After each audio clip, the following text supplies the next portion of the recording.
Hi friends, welcome to fun with numbers. ఇవాళ మన topic వచ్చేసి లాగారిథమ్స్ అండి. 10th క్లాస్లో లాగారిథమ్స్ గురించి చాలామంది భయపడుతూ ఉంటారు. ఇది హయ్యర్ క్లాసెస్లో ఇంకా చాలా డెప్త్గా ఉంటుంది. బట్ ఇవాళ మన క్లాస్లో ఏంటంటే 10th క్లాస్లో సిలబస్ వరకు ఉన్న వరకు మనం కొంచెం చూసే ప్రయత్నం చేద్దాం. ఓకే, అసలు లాగారిథమ్స్ అంటే ఏంటి అంటే ఇక్కడ చూడండి, మనకి లాగారిథమ్స్ గురించి కొంచెం నాలెడ్జ్ ఎక్కువ రావాలి అంటే ఫస్ట్ మనకి పవర్స్ అండ్ ఎక్స్పోనెంట్స్ గురించి తెలిసి ఉండాలండి. పవర్స్ అండ్ ఎక్స్పోనెంట్స్ మీద కొంచెం నాలెడ్జ్ ఉన్నవాళ్ళు అంటే అది మంచి గ్రిప్ ఉన్నవాళ్ళు ఇది ఈజీగా సాల్వ్ చేయగలుగుతారు లాగారిథమ్స్. ఓకేనా?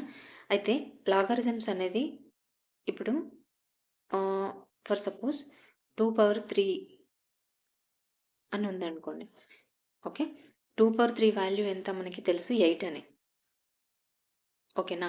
ఇలా అంటే ఒక నంబర్‌ని దాని పవర్‌లో అంటే ఒక పవర్‌లో రాసినప్పుడు అంటే ఏంటిది ఈక్వల్‌కి ఇప్పుడు 2 క్యూబ్‌కు అవతల వైపు 8 వాల్యూ కూడా 2 క్యూబ్ అని రాయొచ్చు కదా! 8ని కూడా.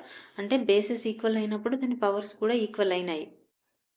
ఓకే. 3కి 3కి ఇలా ఈక్వల్ అవుతున్నాయి. ఎప్పుడు ఇలా 2 క్యూబ్‌ని ఈక్వల్ టు 8 అని మనం ఎప్పుడు రాస్తామంటే అది కూడా 2 క్యూబ్‌గా రాయగలిగినప్పుడు మాత్రమే కదా మనం రాస్తున్నాం. అర్థమైందా? అంటే దీని వాల్యూ ఇది అని మనం ఎలా చెప్పామంటే దీన్ని కూడా 2 క్యూబ్‌గా రాసినాం కాబట్టి. ఇప్పుడు 5 స్క్వేర్ ఈక్వల్ టు 25 అని మనం అంటున్నామంటే దీన్ని కూడా 5 స్క్వేర్‌గా రాస్తున్నామనే కదా అర్థం. ఓకేనా? 25 ఈజ్ నథింగ్ బట్ 5 స్క్వేరే కదా! 5 ఇంటూ 5.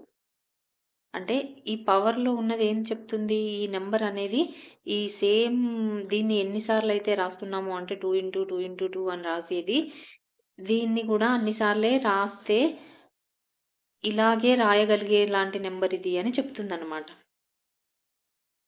అర్థమవుందా? ఇప్పుడు మనకి అర్థమవుతుంది కదా!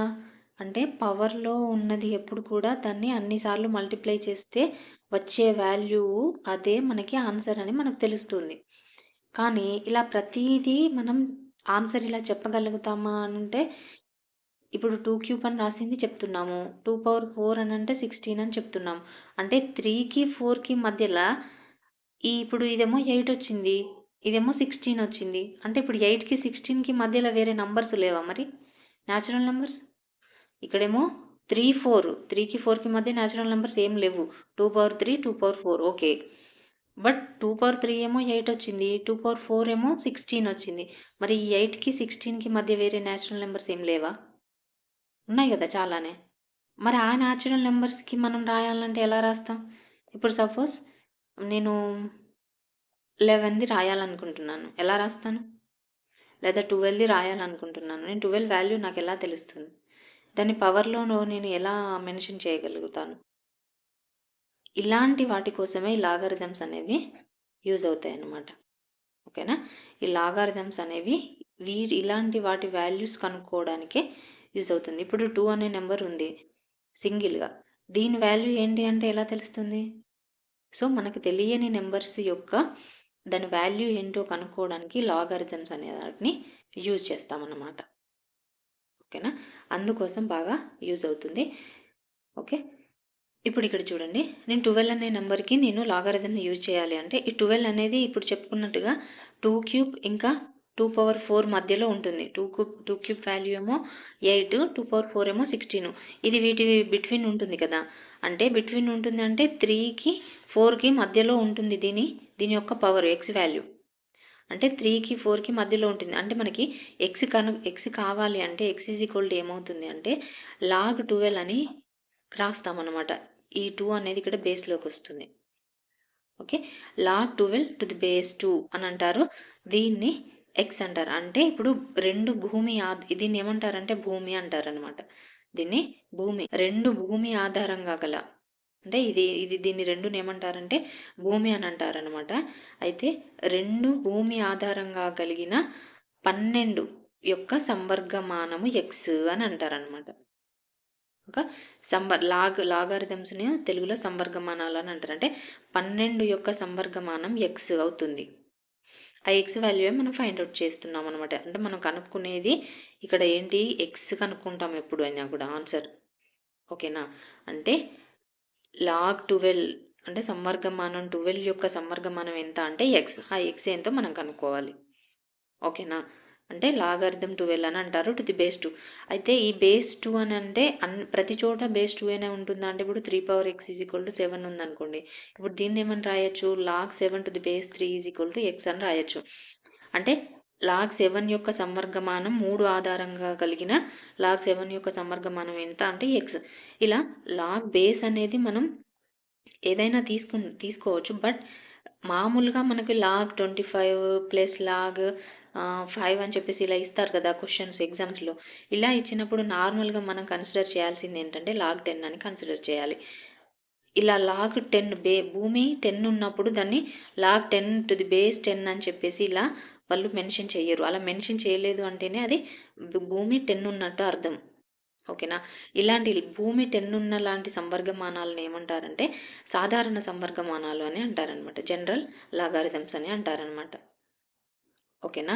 అంటే లాగ్ 10 బేస్ ఉంది. ఇక్కడ బేస్ 10 ఉంటేనే వాళ్ళు మళ్ళీ ప్రత్యేకించి దానికి బేస్ మెన్షన్ చేయరు. మనం అది 10 గానే కన్సిడర్ చేయాల్సి ఉంటుంది ఎగ్జామ్ పాయింట్ ఆఫ్ వ్యూలో. Okay, it's clear. నెక్స్ట్ చూద్దాం. ఇక్కడ కొన్ని ప్రాపర్టీస్ ఉంటాయండి లాగ్‌కి. మల్టిప్లికేషను అండ్ డివిజను, ఎడిషన్ సంబంధించిన కొన్ని రూల్స్ ఉంటాయన్నమాట. ఓకే, అవి కొంచెం చూద్దాం. ఇప్పుడు ఒకసారి చూడండి. ఇప్పుడు for suppose A power m into A power n equal to a power mn m+n అని మనం రాస్తాం. ఇదేంటిది, ఇది పవర్స్ అండ్ ఎక్స్‌పోనెంట్స్‌లో మనం యూజ్ చేసే ఫార్ములా ఇది. ఓకేనా. అంటే ఏ పవర్ m ఇంటూ ఏ పవర్ n ఉన్నప్పుడు మనం ఏం రాస్తాము అంటే భూములు సమానమైనప్పుడు ఘాతాలు కూడతాము. అదే కదా ఇక్కడ చేసింది. Power m a power n equal to a power m+n అనేది ఇక్కడ మనం చేస్తున్నాం. అయితే ఇక్కడ ఒకసారి చూడండి. A power m equal to మనం సమ్ x అని అనుకుంటాం. ఒకవేళ మనం అనుకుంటే a power m equal to a power m equal to మనం x అని అనుకుంటే మనం ఇందాక చూసిన రూల్ ప్రకారం మనకు ఈ m ఈక్వల్ టు ఏమని రాస్తాము, log x to the base a అని రాస్తాం కదా. ఇందాక మనం చూసిన రూల్ ప్రకారం 2x ఈజ్ ఈక్వల్ టు 4 అని అనుకున్నప్పుడు ఇందాకటి రూల్లో మనం ఏం రాసాము, x is equal to log 4 to the base 2 అని రాయలేదా ఇందాక. అలాగనమాట. అంటే ఇక్కడ m ఈక్వల్ టు ఏమవుతుంది, log x to the base a అవుతుంది. అలాగే a power n is equal to మనం y అని కనుక అనుకుంటే ఇక్కడ n ఈజ్ ఈక్వల్ టు ఏమవుతుందండి, log y to the base a అవుతుంది. ఓకేనా. ఇక్కడ m ఈజ్ ఈక్వల్ టు ఇది అవుతుంది, n ఈజ్ ఈక్వల్ మనం ఎప్పుడు a power m is equal to x అనుకున్నాము, a power n is equal to మనమే అనుకుంటున్నాం. ఓకేనా. ఇప్పుడు ఇక్కడ చూడండి, a power m is equal to x అనుకున్నాం కదా. A power n is equal to y equal to a power m+n అంటే ఇది ఇలాగే ఉంచేద్దాం. ఇప్పుడు ఈ మొత్తం కూడా ఎలా ఉందంటే మనకి సేమ్ ఈ ఫామ్‌లో ఉంది కదా. ఇప్పుడు a power m equal to x అయితే m is equal to log x base a అవుతున్నట్టుగానే సేమ్ ఇది కూడా a power m is equal to x ఫామ్‌లో ఉంది కదా. అప్పుడు m+n is equal to log xy to the base a అవుతుంది కదా. అర్థమవుతుందా. ఇప్పుడు a power m equal to x అయితే m equal to log x to the base a అయ్యింది కదా. అలాగే ఇక్కడ కూడా ఈ ఇది కూడా a power m is equal to x ఫామ్‌లో మనం అనుకుంటే ఈ m is equal to log x to the base a అయ్యిందనమాట. అర్థమైందా. అలాగే ఇప్పుడు log xy is equal to m అంటే ఏంటి మనకు వచ్చింది, లాగ్ x ప్లస్ n అంటే ఏంటి, log y to the base a. అంటే log xy equal to log x plus log y అన్నమాట. ఓకేనా. ఇది నార్మల్గా log xy is equal to log x plus log y అనేది మనం నార్మల్గా యూజ్ చేసి ప్రాబ్లమ్స్ చేస్తాము. బట్ ఇది అసలు ఎందుకు వచ్చింది అంటే ఇందుకు వచ్చింది. Log x by y to the base a equal to log x minus log y. ఇది కూడా సేమ్ ఇందాకట్లాగానే ప్రూవ్ చేయొచ్చు. ఓకేనా? log x by y equal to log x minus log y అనమాట. ఓకేనా? అర్థమైంది కదండి. ఇంకొకటి కూడా ఉంటుంది, log a to the base a equal to 1 అవుతుంది.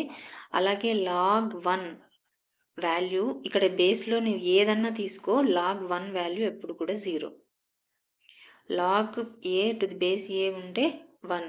ఇక్కడ ఏ ప్లేస్లో మీరు ఏదైనా తీసుకోవచ్చు. బట్ ఏ ప్లేస్లో అంటే బేస్లో మాత్రం ఎప్పుడు కూడా 1 ఉండకూడదు. ఓకేనా? 1 కానీ 0 కానీ ఉండకూడదు. ఓకే. అలాగే log 0 వాల్యూ మనకి వ్యవస్థితం కాదు, నాట్ డిఫైన్. ఇక్కడ ఒకసారి చూడండి, అన్నీ ఒక దగ్గర రాస్తాను. log xy to the base a equal to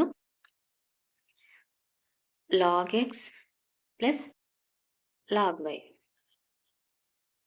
తర్వాత log x by y to the base a equal to log x minus log y. log a to the base a equal to 1. log 1 to the base a equal to 0. ఇక్కడికైతే clear కదా? Okay కదండి. And ఇంకొకటి కూడా ఉంటుంది, log x power n equal to n log x to the base a. ఇక్కడ ఈ పవర్లో X పవర్లో ఉంటే అది ఇక్కడ దీనికి బిఫోర్ వస్తుంది అన్నమాట. ఇది కూడా మనం ప్రాబ్లమ్స్ చేసేటప్పుడు బాగా యూజ్ చేస్తాం. ఓకేనా? మనం ప్రాబ్లమ్స్ చేసేటప్పుడు ఎక్కువగా యూజ్ అయ్యేవి ఇవే ఉంటాయి. ఇంకా కొన్ని ఏమైనా ఉంటే అవి మనం తర్వాత మళ్ళీ ప్రాబ్లమ్స్ చేసేటప్పుడు అవేమో వస్తే అవి నేను అప్పుడు చెప్తాను. log 343/125. ఇప్పుడు దీని వాల్యూ కనుక్కోమనంటే ఎలా చేస్తామంటే, దీన్ని ఇక్కడ చూడండి, ఇది log a బై బి ఫామ్లో x బై y ఫామ్లో ఉంది కదా. ఇప్పుడు దీన్ని ఏం రాస్తాం మనము? log a మైనస్ b కదా. log x బై y ఫామ్లో ఉన్నప్పుడు మనం ఏం రాసాం? log x minus log y అని రాసాం కదా. సేమ్ ఇది కూడా అంతే, 343 మైనస్ log 125 అని రాస్తామన్నమాట. ఇప్పుడు ఇక్కడ చూడండి, log 343ని ఏమని రాయొచ్చు? ఇది క్యూబ్ నెంబర్, ఇది 343 7 క్యూబ్ అనమాట. ఇది చూడండి 125, ఇది 5 క్యూబ్ కదా. ఇక్కడ చూడండి, ఇందాక మనము ఇంకొకటి చెప్పుకున్నాం కదా, log x పవర్ n ఉంటే n log x అని రాయొచ్చు అని చెప్పాను కదా, అదనమాట. ఇప్పుడు ఇది 3 log 7 అవుతుంది మైనస్ 3 log 5 అవుతుందన్నమాట. ఓకే. ఇప్పుడు ఇక్కడ చూడండి, ఇది 3 ఇది 3 ఉంది కాబట్టి 3 కామన్ తీసేద్దాము. అప్పుడు log 7 మైనస్ log 5 అనేది మనకి ఆన్సర్ అవుతుందన్నమాట. ఓకే. ఇక్కడ ఒకసారి అబ్జర్వ్ చేయండి, 2 log 3 plus 3 log 5 minus 5 log 2 దీన్ని సింగిల్ సమవర్గమానంగా రాయమంటున్నాడు. అంటే ఒకటే ఇన్ని లాగ్లు కాకుండా ఒకటే లాగ్గా రాయమంటున్నాడు అనమాట, సింగిల్గా రాయమంటున్నాడు. ఇలా ఇచ్చినప్పుడు ఏం చేస్తామంటే, ఇక్కడ చూడండి 2 log 3 అంటే దీన్ని ఏమని రాయొచ్చు? log 3 స్క్వేర్ అని రాయొచ్చు కదా. అంటే ఇక్కడ ముందున్న 2 దీనికి స్క్వేర్ అవుతేనే కదా అది ముందుకు వస్తుందని చెప్పాను.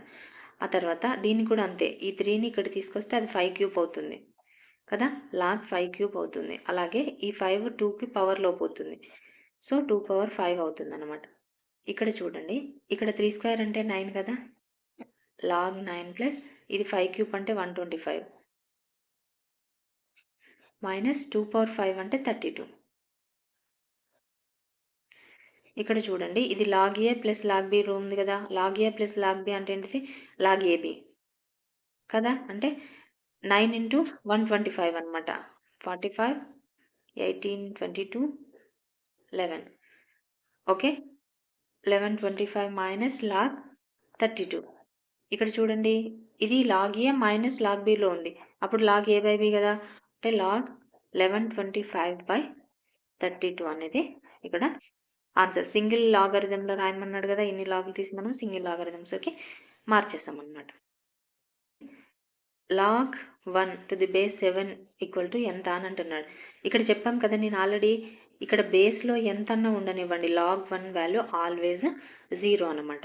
దీని వాల్యూ ఎప్పుడు కూడా లాగ్ 1 వాల్యూ ఆల్వేస్ 0. 5. దీనికి ఆన్సర్ ఏంటి అంటే, ఇలా ఉన్నప్పుడు వీటిని ఏమని రాయొచ్చు అంటే లాగ్ 5 బై లాగ్ 25 అని రాయొచ్చు.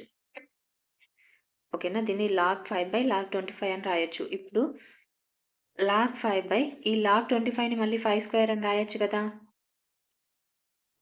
ఇప్పుడు లాగ్ 5 బై ఇక్కడ 5 స్క్వేర్లో ఇది 2 ముందుకు వస్తుంది కదా, 2 లాగ్ 5 అవుతుంది. ఇక్కడ చూడండి, 5 లాగ్ 5 పోతే ఆన్సర్ 1/2 అనమాట. ఓకేనా, ఇక్కడ ఒకసారి చూడండి, లాగ్ 3 టు ది బేస్ 81 అంటే దీన్ని కూడా సేమ్ ఇందాకటి లాగానే లాగ్ 3 బై లాగ్ 81 అని రాయొచ్చు. ఇప్పుడు లాగ్ 3 బై లాగ్ 81ని ఏమని రాయొచ్చు, 3/4 అని రాయొచ్చు కదా. ఇప్పుడు ఇదేమవుతుంది, లాగ్ 3 బై 4 లాగ్ 3 అవుతుంది, ఎందుకంటే 4 ముందుకు వస్తుంది కదా, ఇది పవర్లో ఉంది కాబట్టి 3/4. ఇప్పుడు ఇక్కడ చూడండి, లాగ్ 3 పోతే 1/4 అనేది మనకి లాగ్ 3 టు ది బేస్ 81కి వాల్యూ అనమాట. ఓకేనా,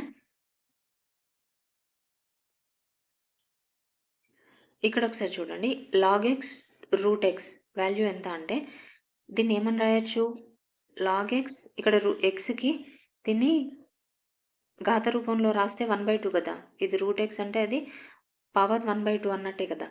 అప్పుడు ఇది ఎక్స్ పవర్లో ఉంది కాబట్టి ఇది ఏమొస్తుంది, ముందుకు వస్తుంది, అంటే 1/2 log x to the base x అవుతుంది. ఈ total log a to the base a value 1 అని మనం చెప్పుకున్నాం కదా. ఆ ప్రకారం దీని వాల్యూ మొత్తం 1 అవుతుంది, అంటే 1/2 ఇంటూ 1 అంటే ఆన్సర్ 1/2 అనమాట. ఓకేనా, ఇక్కడ ఒకసారి చూడండి, లాగ్ 2 512 వాల్యూ ఎంత అని అంటున్నాడు. లాగ్ బేస్ 2 512 అంటే ఇక్కడ లాగ్ ఈ 512ని 2/9 అని రాయొచ్చు కదండి. 2/9 అంటే 512. ఓకే, ఇప్పుడు ఇది సేమ్ మళ్ళీ ఎలా ఉంది, x/n ఫామ్లో ఉంది, అప్పుడు n లాగ్ x అవుతుంది కదా, అంటే 9 లాగ్ 2 బేస్ 2 అవుతుంది. ఈ లాగ్ 2 బేస్ 2 వాల్యూ 1 కాబట్టి ఆన్సర్ 9 అన్నమాట. ఈ లాగ్ 512 వాల్యూ ఎంత అంటే 9. ఓకేనా, అర్థమవుతుంది కదండి. అర్థం కాకపోతే మళ్ళీ ఒకసారి రివైజ్ చేసుకోండి వీడియోని. వీడియో కనుక నచ్చితే లైక్ ఇవ్వండి, అలాగే మీ ఫ్రెండ్స్కి షేర్ చేయండి. కొత్తగా ఎవరైనా ఛానల్ని చూస్తున్న వాళ్ళు ఉంటే ప్లీజ్ సబ్స్క్రైబ్ చేసుకోండి. Thank you, bye.